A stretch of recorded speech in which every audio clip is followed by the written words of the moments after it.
পড়লে বেঁচে যাবো, কারণ কি এটা আমার কাছাকাছি তো, শুধু তাই না, ওখানে কাছাকাছি তো সাঁতার কেটে যাবে। সেটাই। শীত লাগার ভয় করে। ये देखो मैडम जी, सारा फ्लोटिंग হ্যালো ভিউয়ার্স, আশা করি সবাই খুব ভালো আছেন। আবারও একটা নতুন ব্লগে আপনাদেরকে ওয়েলকাম জানাচ্ছি। আপনারা দেখছেন ডেইলি লাইফ ইন্সপিরেশন। আপনাদের সাথে তো আমি আগেই শেয়ার করেছি যে আমরা কাশ্মীরে এসেছি, আর এখন আমরা আছি শ্রীনগরে।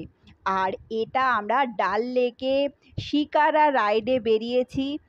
অপূর্ব সুন্দর লাগছে, অসাধারণ লাগছে, তাই আপনাদের সাথেও শেয়ার করে নিচ্ছি আমাদের এই অনুভূতিটা। তো চলুন সবাই মিলে শিকারায় করে আমরা ডাল লেকটা ঘুরে দেখি।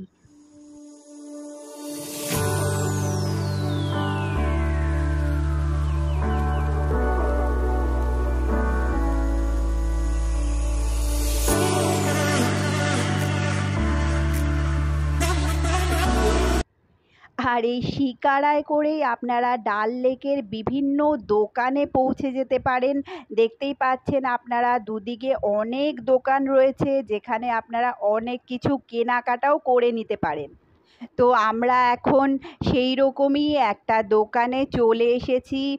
দোকানের ভেতরে এটা দেখাচ্ছি আপনাদেরকে। এখানে বিভিন্ন রকমের শীতের জিনিসপত্র পাওয়া যাচ্ছে, আর কাশ্মীরি শালও পেয়ে যেতে পারেন এখানে আপনারা।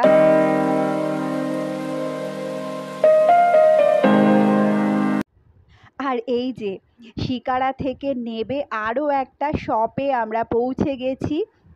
এটা হলো একটা ড্রাই ফ্রুটের শপ। তো এখান থেকে একটা কাভার প্যাকেট আমি নিয়ে নিয়েছিলাম। আবার শিকারায় উঠে পড়েছি আমরা। আর এখানে কাশ্মীরি কাওয়া বা চকলেট শেক এগুলোর দোকানও আপনারা পেয়ে যাবেন।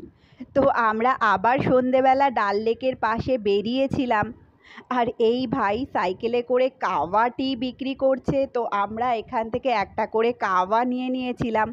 সন্ধেবেলা কিন্তু বেশ ঠান্ডা পড়েছে, তো আমরা ডাল লেকের পাশে একটু বসে আবার হোটেলে ফিরে যাব।